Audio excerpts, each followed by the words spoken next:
Qualcuno ha scritto che in molte società, in molti sistemi gastronomici antichi, sia in Europa sia in Asia, il processo di cucina è un processo di dolcificazione, perché questo è il sapore perfetto in qualche modo. Questo è un'idea che risale all'antica medicina, Ippocrate, Galeno, e poi la medicina in cinese, la medicina indiana. Ecco, in tutte queste tradizioni il dolce è qualcosa che mette a posto, che sistema.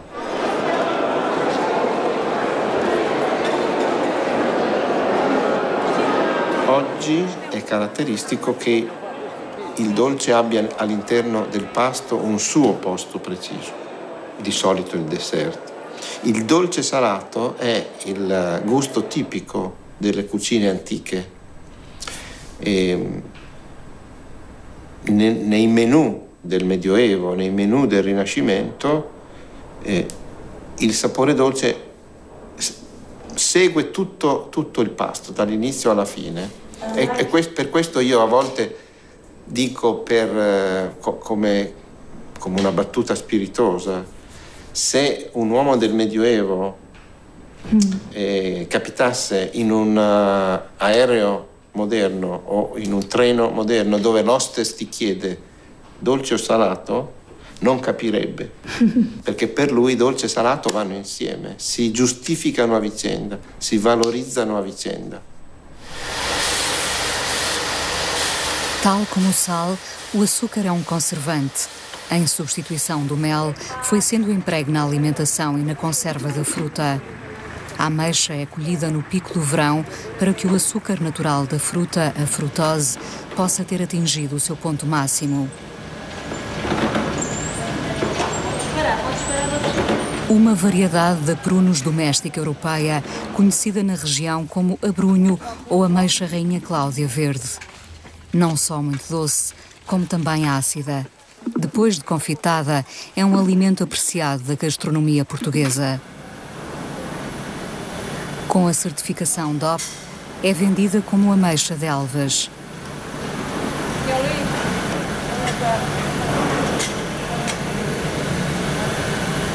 A cozedura não deve ultrapassar os 20 minutos.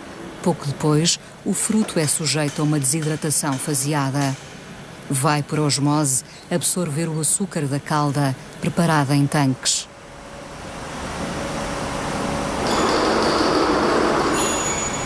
Todo o cuidado é pouco na cozedura para não desfazer a ameixa e conservar o pedúnculo.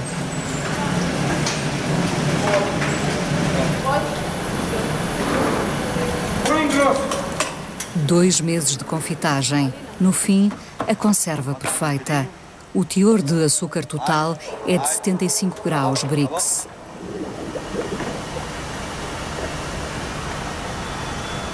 Semelhante à fruta fresca, pode ser servida nos dias frios, evocando os aromas do pomar e o calor do verão que entretanto passou.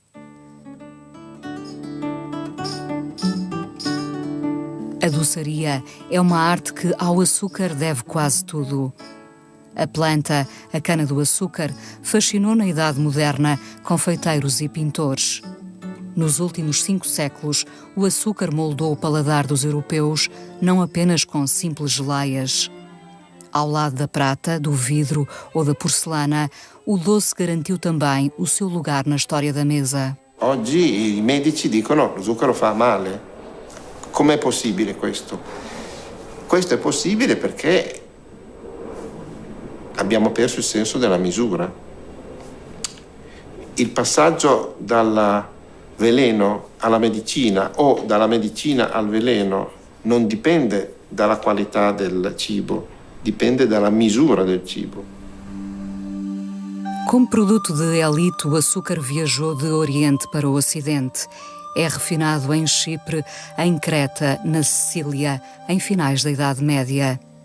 A cultura sacarina garante bons lucros a mercadores genoveses e florentinos, atentos à gradual expansão da planta na Península Ibérica e em África. Os portugueses entram na corrida, introduzem a cana na Madeira, nos Açores, em São Tomé logo depois, na costa brasileira.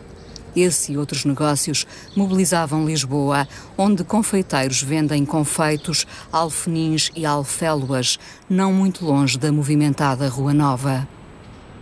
We are very, very lucky historically that there are many, many written descriptions and accounts about Renaissance Lisbon.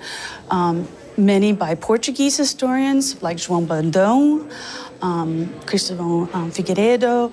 We have many descriptions, written descriptions made by foreigners who came to Lisbon, foreign tourists, people who lived and worked here in the 16th century, and their descriptions are so complete and detailed, we were able to make a match between the painted image and the written word. So this helped us to identify the paintings. One of the most important identifiers in the painting is an iron railing in the front, which was made to prevent the plebeians and the citizens of Lisbon not come in and disturb the business area of this part of the street of the Rua Nova. And this part of the street of the Rua Nova was called Rua dos Ferros, one of the few streets of Renaissance Lisbon that was paved.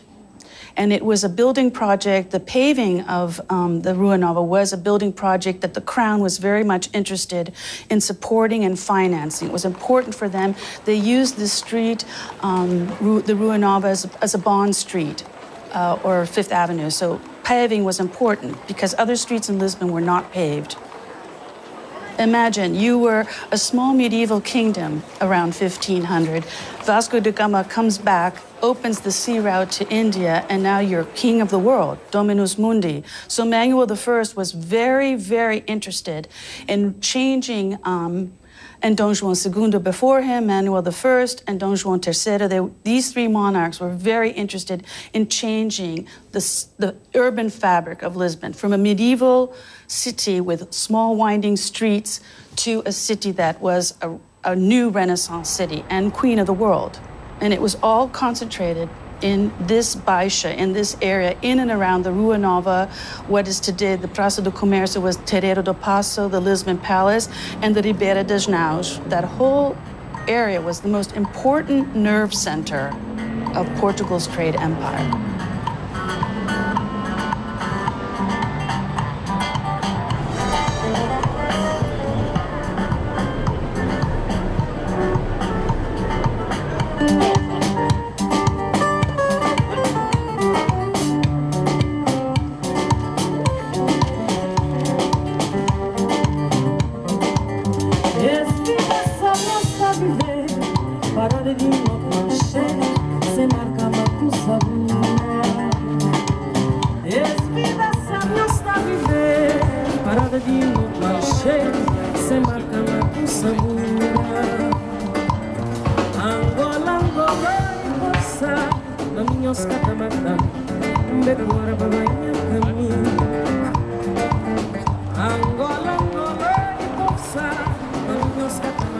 It was a multicultural city, very much like Europe today.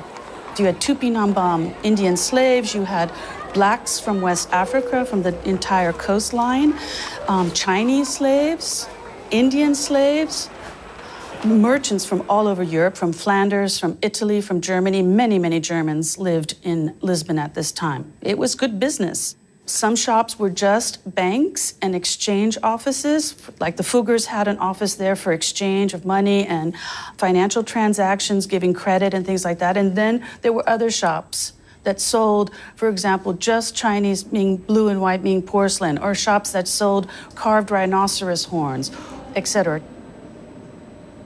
Textiles. There were many, many shops that specialized in Indian textiles because that was very important, and Chinese silk. O açúcar era claramente um objeto de luxo, de grande curiosidade. Os doces estão representados na nossa pintura de uma forma um tanto ou quanto comedida.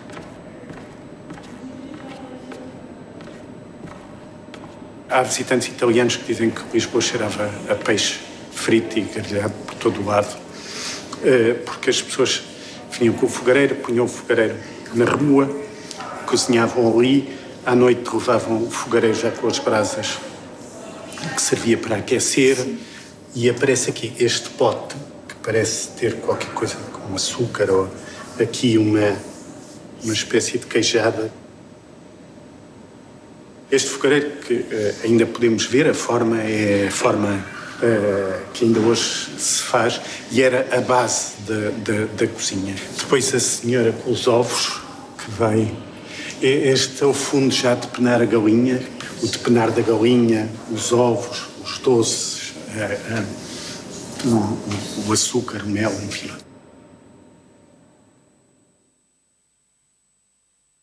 Dona Catarina de Austria, she was very much interested in sugar.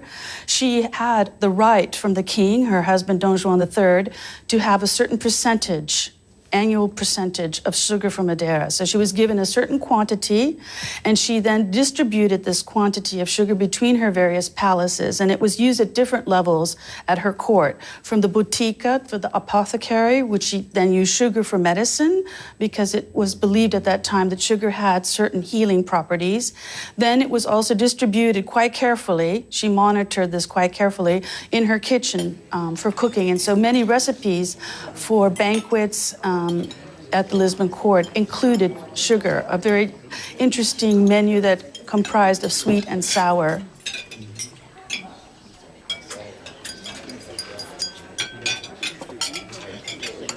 Entro nella corte di un principe, trovo una cultura che è contraria al territorio, una cultura che vuole essere, oggi diremmo, globale, che vuole raccogliere tutto quello che c'è nel mondo, è cosmopolita, sì, una cultura cosmopolita che teoricamente crea una specie di luogo artificiale dove la corte di Mantova, la corte di Ferrara, la corte in Portogallo, la corte in Spagna, la corte di Francia, più o meno si assomigliano i sapori, cioè è una sorta di globalizzazione a livello alto.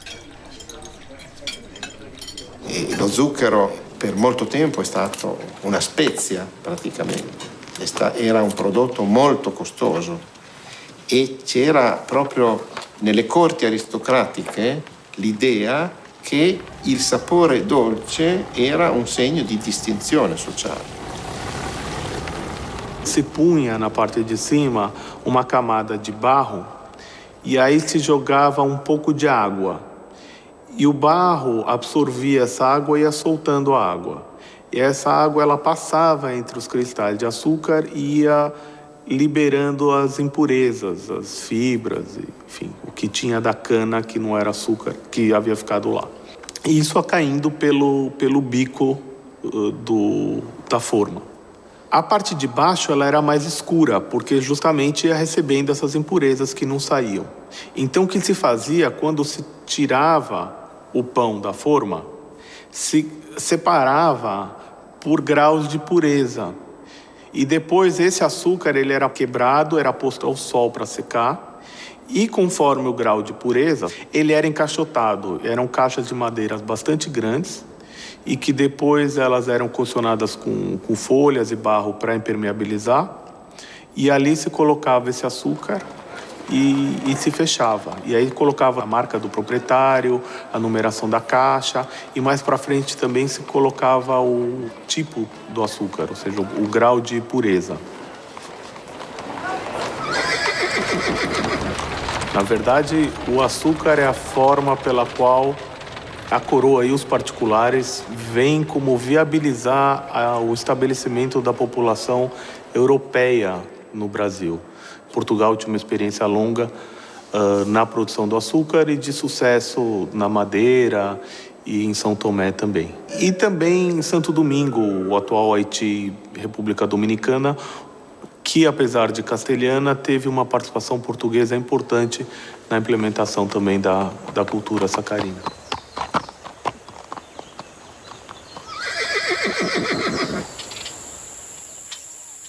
A outra questão era da defesa, porque os indígenas não ficaram muito satisfeitos, especialmente com serem escravizados. Eu estou falando aqui de uma forma um pouco simplificada, e eles se revoltam e quase que expulsam os portugueses de toda a costa brasileira. Então é preciso do esforço da coroa com a criação do governo geral e de uma coordenação da defesa, ou se a gente quiser, na verdade, da ocupação, para se estabilizar essas regiões, primeiro de povoamento, em torno de Olinda, em Pernambuco, em torno de Salvador. A costa brasileira é incomparável, seja com o arquipélago de São Tomé e Príncipe, seja com São Domingos, a República Dominicana e o Haiti. Então isso fez com que tanto as unidades de produção pudessem ser muito maiores, como o número de unidades de engenhos e de partidos de cana fossem muito maiores. Então, certamente é uma sociedade de plantation, né, de plantação, escravocrata, voltada para a exportação. Na verdade, é algo muito impressionante, porque se criavam todas essas unidades ali no sul do Atlântico, se usava mão de obra cativa local e depois mão de obra importada da África, que na verdade era cativa lá no interior, para se enviar açúcar para a Europa, parte disso refinado no norte da Europa, para alimentar a gula da população. Então é muito impressionante como a gula tem poder.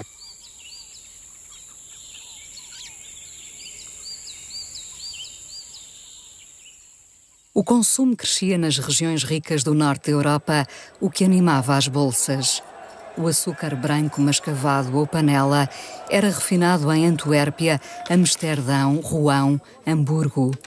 No sul, a cultura sacarina tinha caído, apesar da fama do açúcar da Madeira. Os centros oleiros do reino continuavam a produzir pães de açúcar ou formas para cozer o biscoito, reserva alimentar para as longas viagens marítimas. Lisboa, o Funchal, o Porto, mantiveram-se cruciais na navegação atlântica ao longo do século XVII. Na capital do reino ou em paragens mais longínquas, o açúcar foi entrando nos hábitos alimentares. Floresceu uma apurada arte da doçaria ligada às ordens religiosas.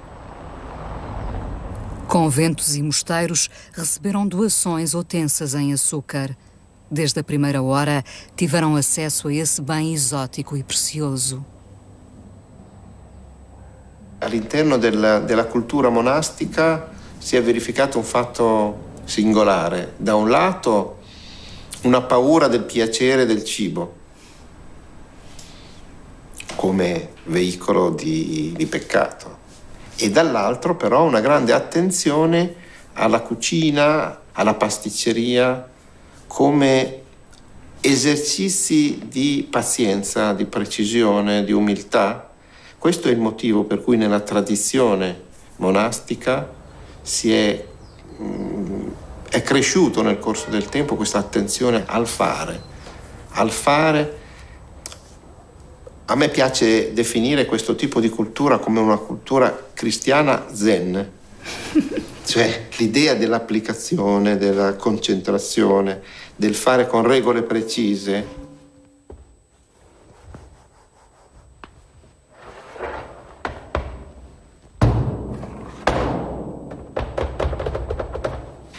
E noi sappiamo che questo vale per la cucina, ma ancora più vale per la pasticceria, che è veramente un'arte della precisione assoluta.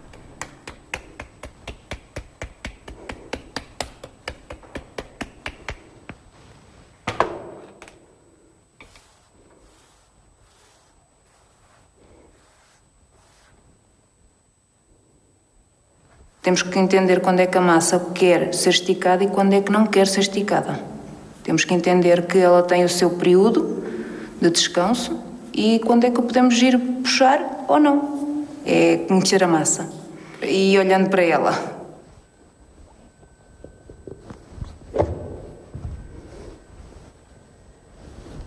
Aquele meio vai ser sempre o meio do bolo. É o ponto principal. No entanto, quando nós viemos para cá e começamos a aprender, é só ao final de muito tempo e a pessoa que está connosco ter a certeza que nós fazemos as coisas correto é que nos vai ensinar a abrir o bolo. Chama-se abrir o bolo. Não leva sal, gordura ou fermento, apenas água e flor de farinha. Papel de seda religiosamente cortado por Teresa.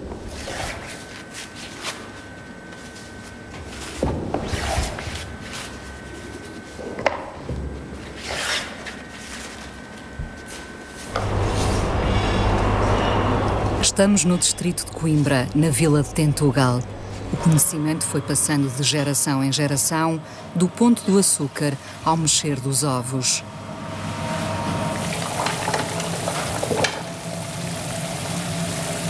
A primeira pasteleira registada em Tentugal foi criada de servir no convento do Carmo, de onde provém afinal a receita.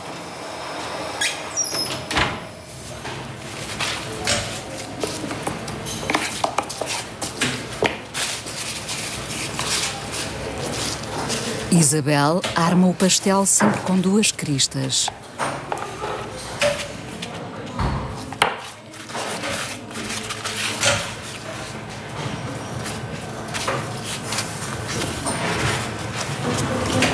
Bom dia, pessoal, tudo bem? Bom dia. Então, como é que as coisas estão a correr? O fabrico garantiu o sustento a muitas mulheres na vila. Em nome dessa memória comum, há quem tenha empenhado o seu esforço na defesa do doce tradicional de Tentugal. É o caso de Olga Cavaleiro. Ela sabe. Olha, e o que é que gostou mais de aprender? Os pastéis ou a massa? A massa. A massa. Para mim, a massa. E porquê que gosta tanto da massa, Isabel? Sei lá. Aqui sinto-me bem lá andar em cima. E quando ela corre bem, isto... É uma maravilha. É uma maravilha.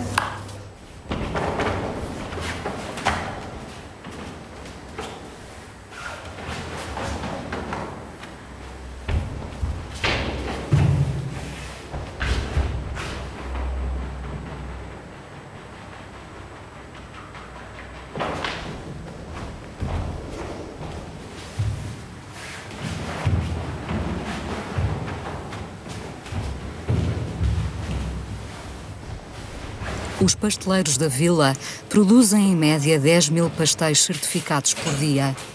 Mas ao ser colocado à venda, o doce é muitas vezes penalizado pelas imitações em regra mais baratas. O apetite, a necessidade de alimento, reflete os costumes, as inovações técnicas e até as modas. Os livros antigos de culinária podem ser grandes auxiliares para os investigadores interessados em seguir o rastro do açúcar e a sua relação com os hábitos à mesa. Em Portugal, são muito apreciados os doces conventuais com nomes singulares que aludem ao universo celeste ou até a partes do corpo feminino. É o que está patente em Arte de Cozinha, de Domingos Rodrigues, o livro impresso mais antigo, mas também no manuscrito de Soror Leocádia, de 1729. Esta é a primeira compilação de receitas de um espaço conventual que chegou até nós, concretamente o livro das receitas de doces e cozinhados vários deste convento de Santa Clara de Évora, Soror Maria Leocádia do Monte do Carmo.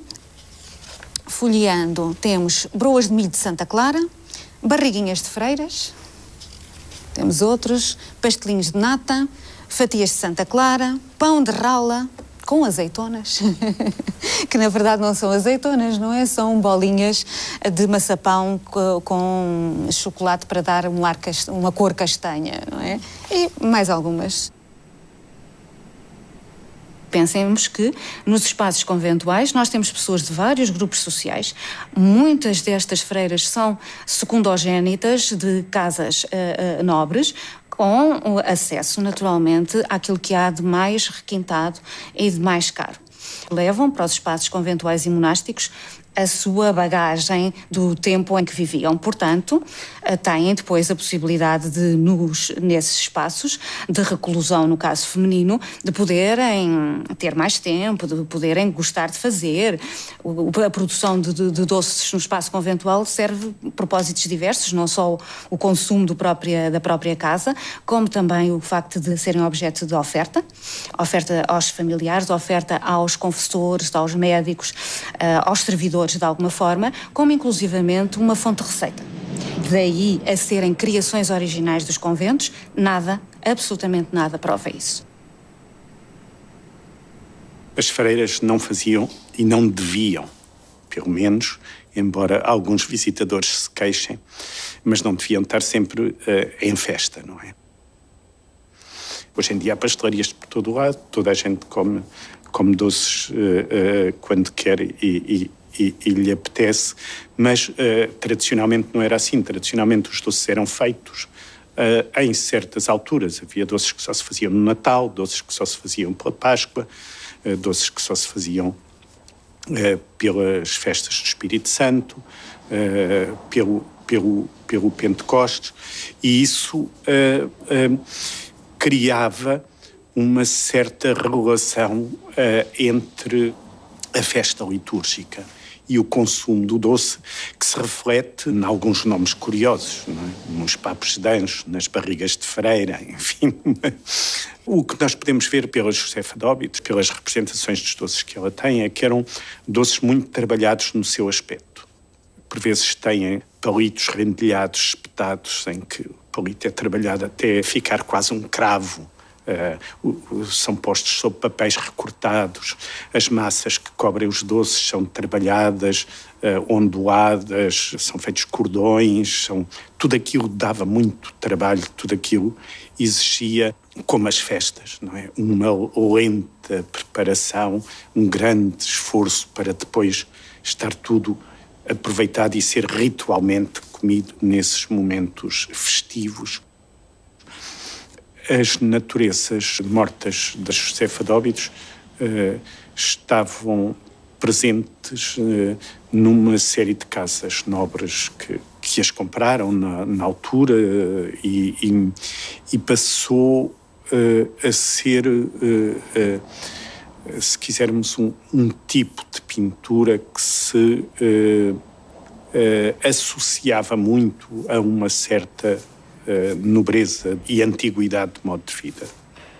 O açúcar conquistou a cozinha, mas era há muito uma especiaria de uso corrente nas boticas dos conventos, onde, aliás, surgiram os primeiros açucareiros. Sacaram o ficinale na classificação latina. O açúcar era quente e seco, conforme a teoria dos humores corpóreos da medicina antiga, influente até ao século XVIII. Ainda como medicamento, há referência ao açúcar no primeiro livro de farmácia redigido em português. Cá está, farmacopeia lusitana, aumentada, método prático de preparar os medicamentos na forma galénica. E antigamente era forma galénica e receitas usuais. Depois aqui já é química. Por Dom Caetano de Santo António, Cônego Regular de Santo Agostinho. Cá vem o açúcar.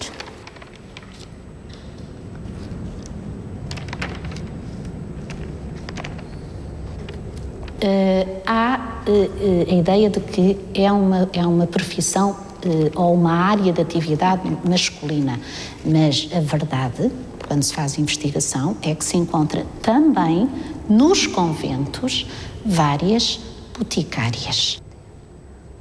As freiras boticárias também ajudam ao sustento do convento, porque os conventos faziam muitos preparados médicos para fora, os masculinos e os femininos.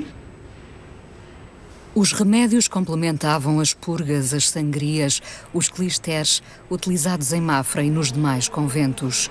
A saúde era a ausência de doença, a primeira forma de cura, a dieta. Havia que respeitar o equilíbrio entre os alimentos ingeridos e o temperamento do doente.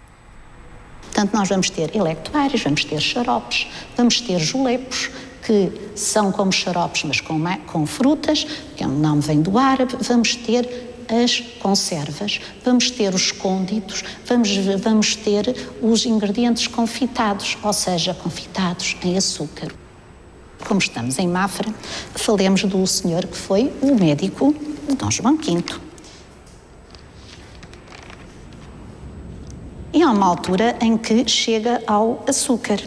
Usado com excesso, causa grandes danos, porque se converte em cólera, causa obstruções, icterícias, azias, dores agudas, e por aí fora. Ou seja, sim senhor, açúcar, sim, mas não é para usar com o mel, é com mais parcimónia, porque se nota que é muito nocivo, e já descobrem que faz cáries, que faz cair os dentes. Na botica também se utilizava cacau, dava vigor, acalmava os nervos. O rei Dom João V deixou-se retratar enquanto se serve de uma chávena de chocolate entre amigos. Misturada com açúcar de cana, a nova bebida colonial agrada, tal como outras, o café e o chá. Vem agora à mesa o açucareiro, tornou-se numa peça essencial dos serviços de porcelana cada vez mais em voga. Já. Este tipo de açucareiros já começa a ser muito parecido com aquilo que ainda são hoje esta tipologia, um pequeno recipiente com tampa, a partir da segunda metade do século XVIII. Portanto, este é de 1775, portanto, o período de Qianlong, dinastia Qing, um serviço de encomenda real. A refeição real era um ritual público muito codificado, diferente da descontração nas merendas em dia de caça, à volta de um assado, não podendo faltar sobre a toalha um polvilhador de açúcar em prata. O gosto pela conversação em privado, as novas bebidas, a descoberta do paladar estão na origem de uma nova forma de convívio. Daquilo que é, neste caso, a chamada sala das merendas, uma sala de jantar privada dos reis. Até lá, até essa época, a mesa era literalmente posta, ainda hoje dizemos pôr a mesa, em salas que eram escolhidas ao sabor da vontade dos monarcas, neste caso, estamos no Palácio de Queluz, podia ser numa diferente sala, até no exterior. Aqui na sala das merendas, tudo evoca a função. O açúcar na segunda metade do século XVIII, junto com o café, o chocolate, o chá, é uma outra escala. Agora, é um processo gradativo e longo. Então, aqui você tem toda uma doçaria popular e uma doçaria, uma confecção de doces refinados muito anterior e um consumo em diferentes graus, por diferentes graus sociais da população. Na colónia brasileira, as negras vendem refrescos, alfenins, alféluas, biscoitos em tabuleiros.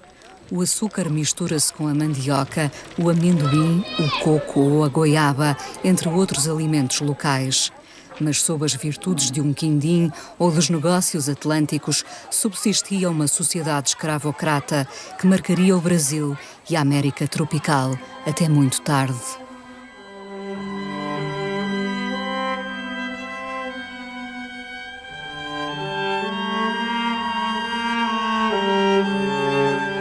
Para o triunfo do açúcar, contribuiu, por fim, a industrialização na Europa. A Inglaterra é, em 800, o reino onde mais açúcar se consome per capita. Um tema político para o caricaturista inglês James Gilray. Por razões humanitárias e financeiras, Jorge III e a Rainha Carlota tentam convencer as filhas a beber chá sem açúcar. Noi abbiamo improvvisamente trovato il modo di rendere lo zucchero abbondante, popolare e a basso costo. E questo ha cominciato a essere un problema, perché è come se nella società industriale gli uomini si agissero con la stessa cultura di 1000 anni prima, quindi il desiderio del dolce, però con la possibilità materiale di avere molto zucchero a disposizione. È qui che sale l'industria di produzione dello zucchero. E poi a partire dal XIX secolo non è più solamente lo zucchero di canna che dal Medioevo in poi si sviluppa in Europa, ma comincia anche lo zucchero di barbabietola. Quindi diventa anche un prodotto locale in qualche modo. De relações cortadas com os ingleses, Napoleão fomentou a produção de açúcar de beterraba em França. Em Portugal, o fervor liberal levou à extinção das ordens religiosas. A venda de doces garantiu a subsistência das freiras e das suas auxiliares. Os ovos moles de Aveiro estão associados à perícia culinária das dominicanas, que os faziam para tratar doentes com tuberculose. Com água e farinha são produzidas as hóstias em ferros antigos. Os motivos são marinhos, búzios, conchas, peixes, amêijoas. Era costume a vendedeira apregoar os mexilhões e as barricas de ovos moles junto à estação de Aveiro. Querem comprar ovos moles, querem comprar barriquinhas de ovos moles, água fresca. Era o pregão dos comboios que naquela altura eram daqueles comboios que demoravam séculos a chegar a Lisboa.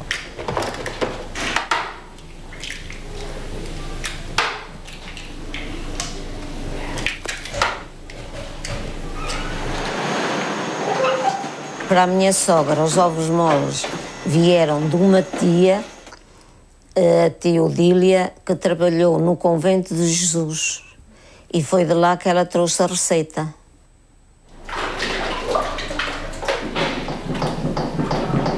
Ela tinha uns irmãos e vendeu, portanto, a receita aos irmãos. E a minha sogra teve de comprar aos irmãos.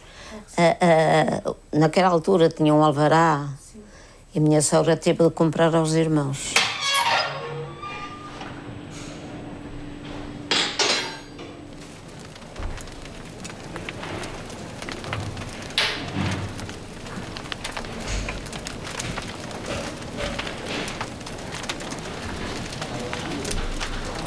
Aqui em minha casa, antes de ter uns anos de prática, tiravam os ovos, cortavam os ovos para fazer os ovos moles, mas só depois de uns anos de prática é que começavam a fazer os ovos moles.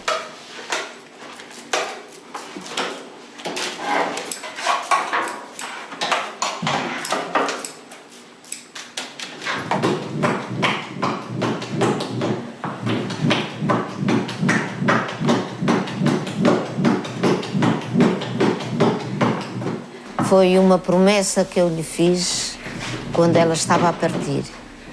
E a minha sogra pensava que sou professora, e ela pensava que o filho médico e eu professora, portanto, que os ovos, a feitura dos ovos moles que acabaria. E eu então prometi-lhe que partisse descansada, porque eu continuaria a fazê-los da maneira como ela me ensinou a fazer e que haviam de ter o nome dela. É por isso que ainda hoje tem o nome da minha sogra.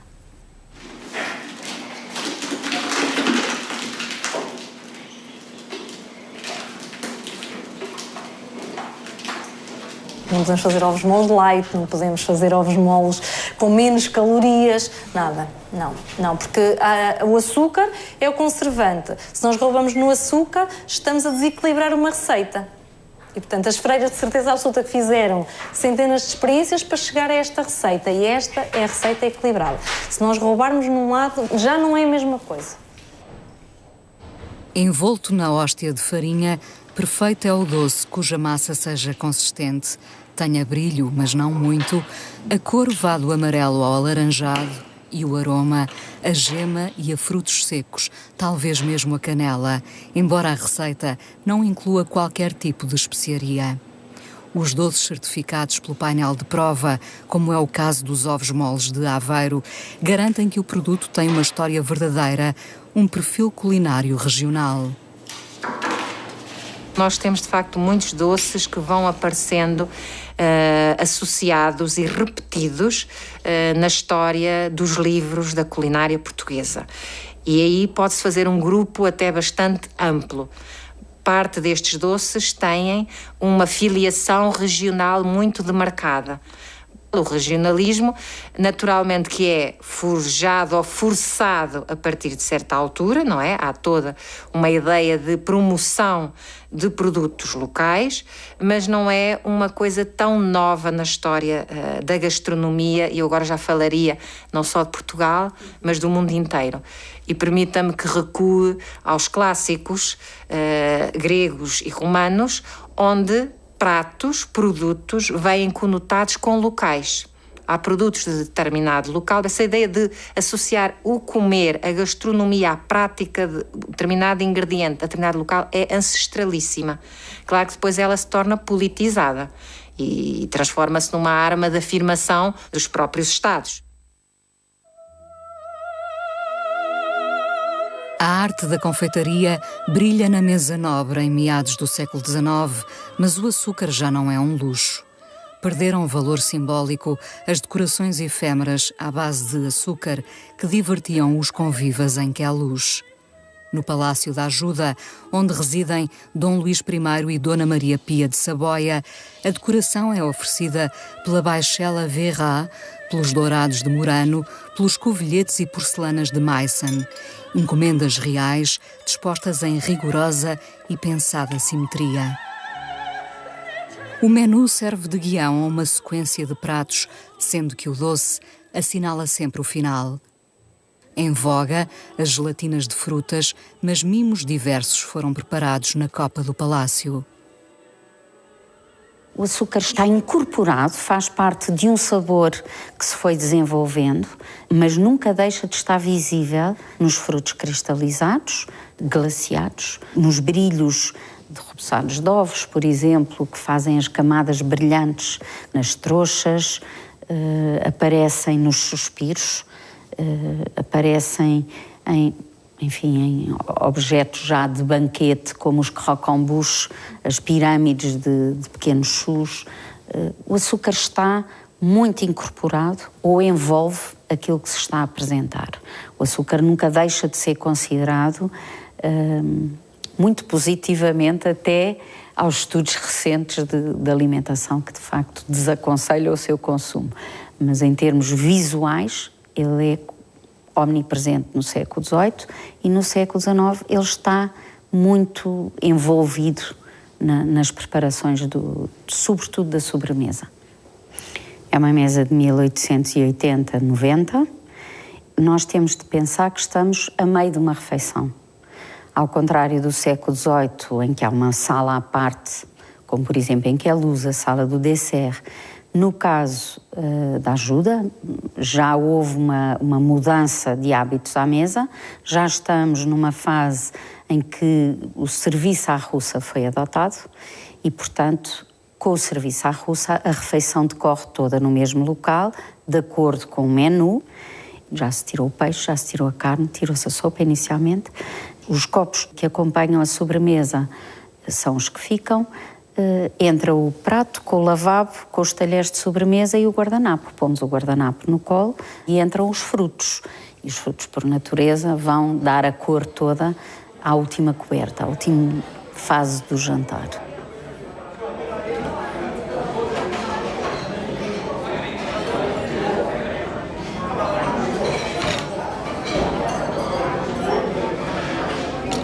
Pastelarias e cafés difundiram-se, espalham a vida nas cidades. O açúcar, a canela, o doce, difíceis de obter no passado, estão hoje à distância de um sinal. Entraram na rotina diária. Depois tem o chifão, que está em baixo, também é muito bom, tem raspas de chocolate. Olha que a indústria garante a segurança alimentar, grande variedade na escolha, mas o excesso de gordura ou de açúcar nos alimentos pré-preparados afeta a saúde. Assim, por lei, os pacotes individuais passaram a conter menos gramas de açúcar, obrigando a indústria a adaptar-se às novas tendências da dieta. Em Portugal, há uma tradição secular no tratamento da rama de açúcar que é importada de países tropicais. Continua a ser o adoçante mais popular do mundo, mas taxas várias dificultam a sua importação, o que favorece o açúcar de beterraba produzido em França, na Bélgica e na Alemanha. A organização de mercado, a política agrícola comum, visa proteger a produção de beterraba na União Europeia e, para isso, coloca os refinadores numa posição perfeitamente desequilibrada e desigual. Essas imposições foram surgindo ao longo do tempo, ao longo da revisão dos tratados, da evolução da política agrícola comum, mas sempre houve imposições, porque sempre houve a preocupação e o consequente ordenamento jurídico europeu para proteger a indústria de beterraba. Tal como estão hoje as coisas, as refinarias enfrentam enormes dificuldades. Veja bem, as refinarias estão a trabalhar a metade da sua capacidade.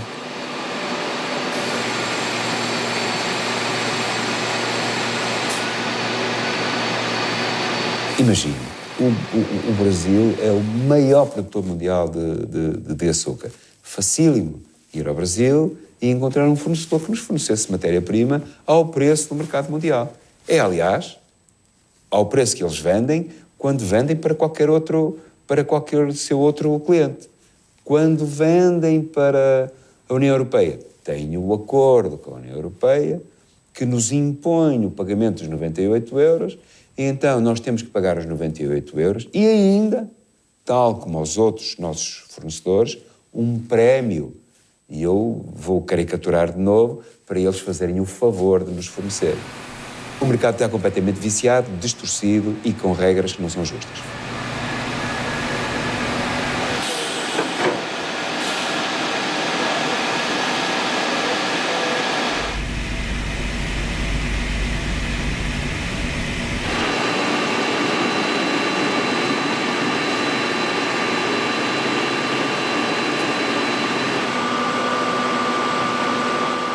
C'è stato un periodo della nostra storia, quello dell'industrializzazione rapida, dove il cibo si è allontanato dalla vita, sembrava una cosa poco importante. Poi è cominciato un recupero della tradizione storica e un recupero anche di quella manualità del fare cucina, che certamente è ambiguo, è equivoco, perché alla televisione c'è sempre qualcuno che fa cucina e poi tu stai in poltrona a guardare e questo è un po' ridicolo. Però nello stesso tempo le generazioni più giovani stanno ricominciando a interessarsi alla cucina, a fare cucina. In questo modo credo si avvicinano alla conoscenza di quello che fanno. Io credo che la cosa più importante nel rapporto che abbiamo col cibo è di conoscere il cibo, cioè sapere come nasce, sapere come si trasforma, sapere come si consuma, sapere che dietro questi cibi ci sono dei valori che sono valori storici, geografici, nazionali, sociali, culturali.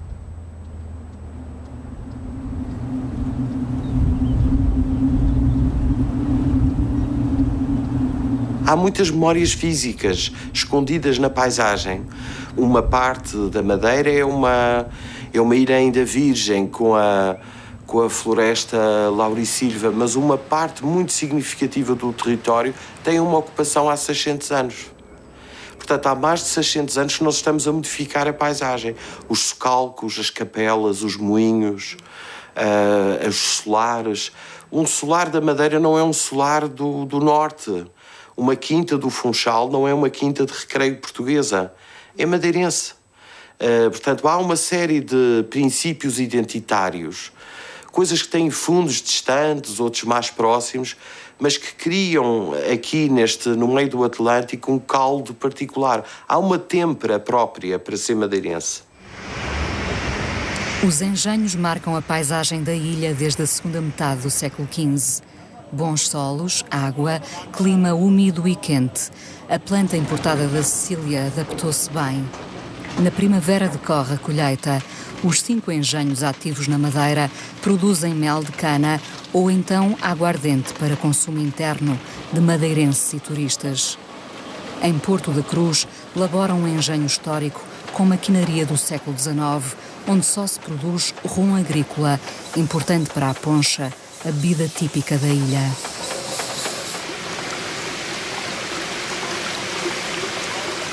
No centro do Funchal, o mercado dos lavradores é o espelho da ruralidade da ilha, frequentado por muitos madeirenses, como o historiador Alberto Vieira.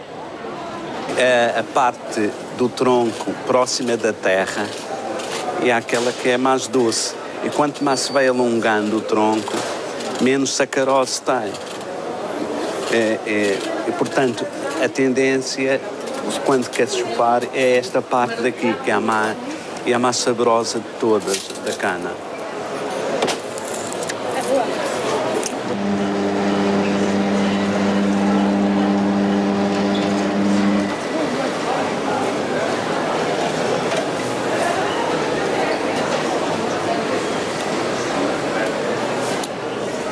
é muito doce.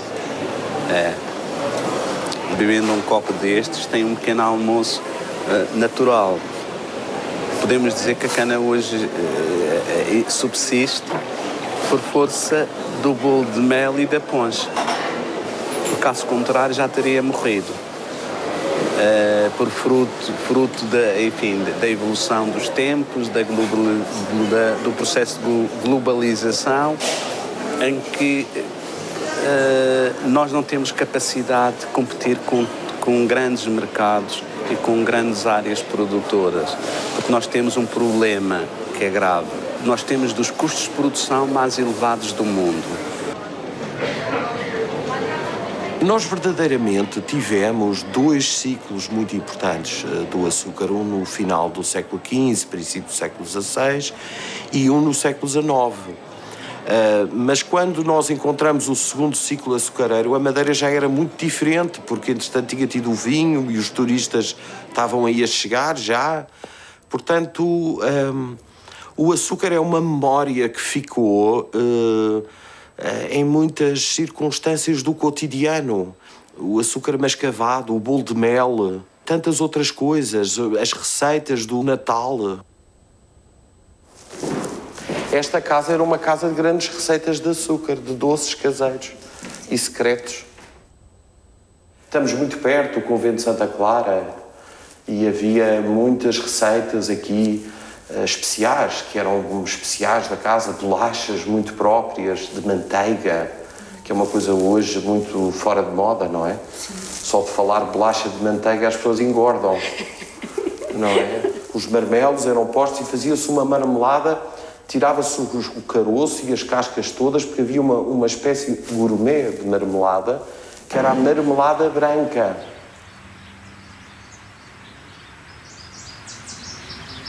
A ilha foi crucial para o comércio açucareiro. O convento de Santa Clara, porto de abrigo para viúvas, órfãs ou filhas da nobreza que não casavam.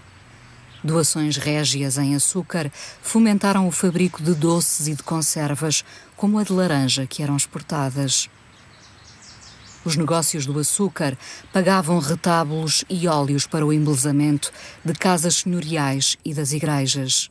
Chegado ao porto do Funchal, açúcar do Brasil podia ser revendido como madeirense, pago a melhor preço.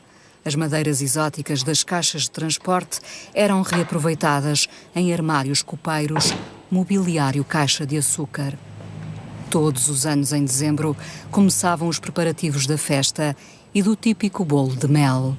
A farinha, o açúcar, a cidra, as passas, a amêndoa, nozes trituradas também, especiarias, erva doce, noz moscada, canela e cravinho. E o fermento.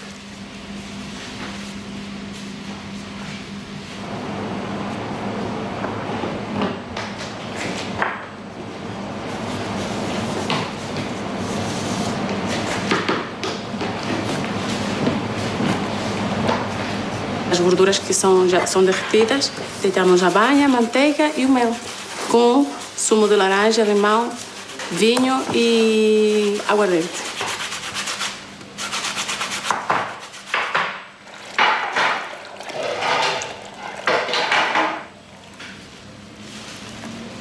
Já não é preciso a receita, já fazemos tudo sem procurar receita. É um segredo também já. Assim não seria... Então assim, como é que o bolo ia ser famoso e dar a receita a qualquer pessoa? Não se pode. A ilha hoje só produz aguardente por causa da poncha e produz o mel, o maravilhoso mel, lá está, produtos gourmet, quer um, quer outro, não é? São coisas raras, sim, exóticas, diferentes, não é? E açúcar hoje em dia é uma vulgaridade, portanto o Ilha Gourmet já não precisa de produzir açúcar.